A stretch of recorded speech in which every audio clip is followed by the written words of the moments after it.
Hey guys, I'm just installing a throttle controller.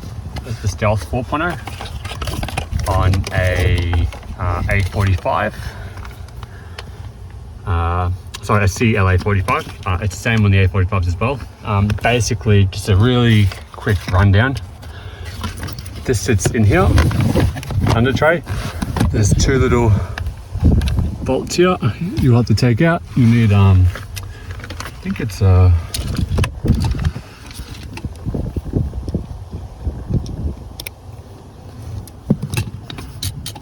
a 8mm you'll need, one of them. So those two, and then that pops off. You've got the accelerator pedal here, and the wire for it is just here. So I've already unplugged it, but it sits there. You'll have to unplug it. They can be a bit tricky. What you might have to do, and this one I had to, basically slide a little screwdriver underneath this clip to push it off, because it was a bit stuck, but I managed to get it off. Next, you want to locate the 18A harness, which comes in the kit. So we'll get that one next. This has to plug, that's the female and that's the male. That has to plug into the accelerator pedal, which I'll show you next. Alright, so get a bit of light in there. So one of them I've managed, this is in the way, one of them I have managed to plug into here.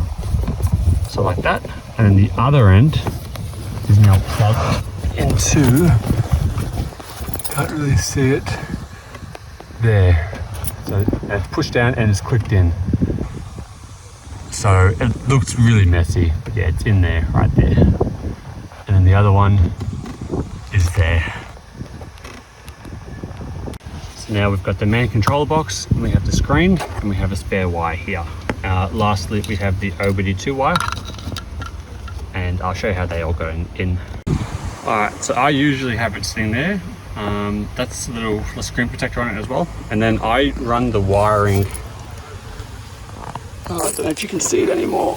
I run the wiring through here, and then it comes out at the bottom here. So now that will have to plug into our box. And then we'll need the harness of the pedal to plug into our box as well.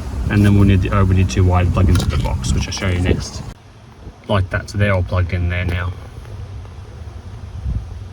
So now it's all in there. I will tidy up a bit more, but that's plugged in there. The ignition has been turned on. Now we can do the setup of the actual controller. So hold down the M button.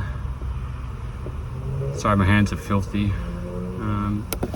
Low voltage, that's with your foot off the pedal. That's with your foot, sorry, I just beeped. That's with your foot off the pedal. I think I scared someone. So press that. Now it wants the high voltage. So you push your foot all the way down on the pedal, and as you depress it, you see the numbers go up. So that fully depressed is 4.7, and now you want to press it M again while it's down once. And now that's set up, that's your voltage there.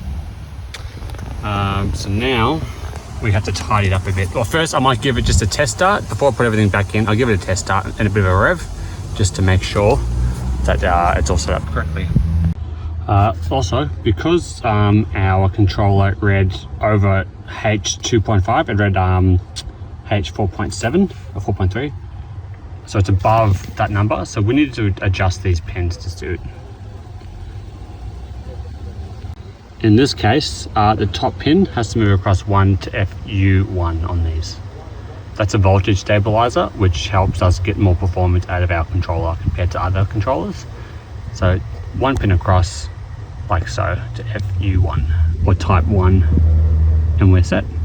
Now we can tidy everything up. Alright, so now that's installed.